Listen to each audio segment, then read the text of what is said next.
Syria, more than 100,000 killed, 2 million refugees, half of them children.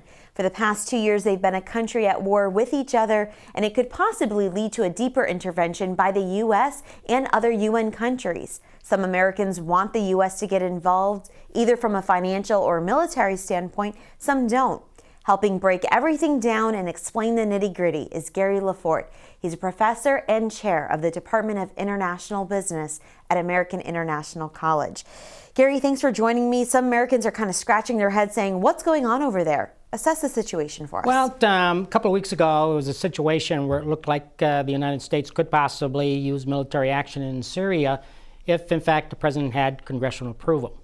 And then everything changed when the Russians made their proposal to have Syria give up the weapons.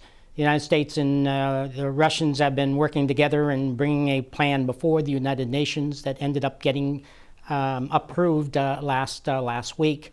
And with the implementation of that UN resolution, there is now an organization called the Organization for the Prohibition of Chemical Weapons that is now in place in Syria in the process of going through that demilitarization of their military capability, at least their chemical military capability. And the Syrian government has said that they will, based on the UN resolution and joining the 1997 Convention for chemical weapons, of agreeing to give up, or identifying and give up their weapons of their chemical weapons. And obviously with a chemical weapons attack, a lot of people are saying you can't just sit by and do nothing. Something has to be done. And I think that's been the U.S. position from the beginning. I mean, the attack that took place on August 21st, resulted in roughly 1,400 people being killed, of which about 426 were children.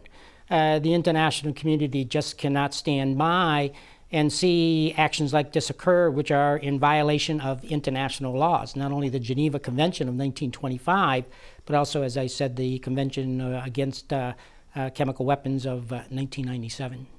Now, $340 million in U.S. aid was just announced by the president. Can the U.S. afford to help out, especially with the government shutdown that's going on? Well, I mean, certainly it's going to be difficult, but I'm not sure if the United States is going to have any choice. The UN mandate says that the weapons will be dismantled, will be destroyed by mid-2014. I think it's questionable as to whether or not the OPCW is going to be able to do that by that time frame. It's a very, very, very aggressive program. So I think what they're going to do is try to destroy equipment, machinery, weapons in place like missiles, artillery pieces, and then milestones have to be set to take the chemical weapons out of Syria and destroy them someplace else in the world. And I think the two countries that's going to handle that would certainly be the United States and Russia. And there's going to be a big expense, tens of millions of dollars, of being able to not only remove the chemical weapons, provide the required security, and at the same time then dispose of it. Now, I asked on Facebook some Connecting Point followers how they felt about the U.S. getting involved in Syria. There were a couple comments, but especially one said Syrians don't want U.S. boots on the ground. They asked for help from the international community to establish a no-fly zone. So do you feel that's where the other countries will be able to kind of help step in and pick up that pressure of them to establish a no-fly zone, because they feel that's where Assad has the upper hand?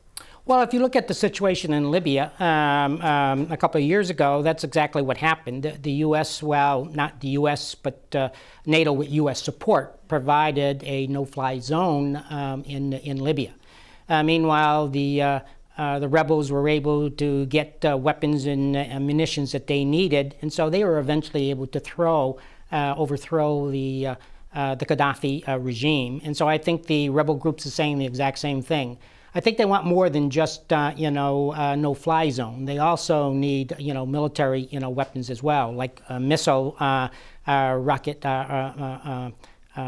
aircraft missile rockets and heavy munitions and heavier firepower to take on the Syrian army, which is very well equipped. But could this potentially lead us to what happened when we helped the Taliban back years ago, and yet they turned around and used it against us in the more in Afghanistan? Well, there certainly always is that possibility. But we'd hope that if it gets to that point, it would be a UN action and not a U.S. action, as in the case of the Persian Gulf War of 1990, 91, that was against Saddam when he went into Kuwait. The U.S. initially provided the spearhead, but it was an approved UN resolution that the United States and the rest of the world, joined in repelling Saddam from Kuwait. You would hope that if the no-fly zone doesn't prove effective, that the killing of civilians continue, the increased refugee problems that is creating for countries like Jordan, that the international community, not the U.S. alone, but the international community will recognize the fact that something needs to be done. And that brings me to the next point that somebody brought out on Facebook. They said the nations in that region need to step up and address issues in their own region and not depend on the West to fight all of their battles. Do you feel that that will happen?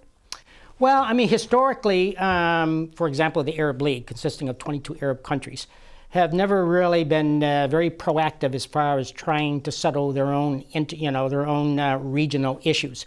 They have always kind of looked at the West for assistance in resolving that, especially the United States. And possibly if the Arab world in general was more proactive and recognized the fact that, geez, they can do something about Al-Qaeda and extremist groups like Hamas simply by not supporting them or providing them with training locations, that maybe eventually they could play a significant role, in diffusing some of the hostility that we see, throughout this part of the world, that then in turn impacts the rest of the world. Correct. All right, well, great. Thank you so much, Professor Lefort, and we will see what happens next. Thank you. Okay, thank you.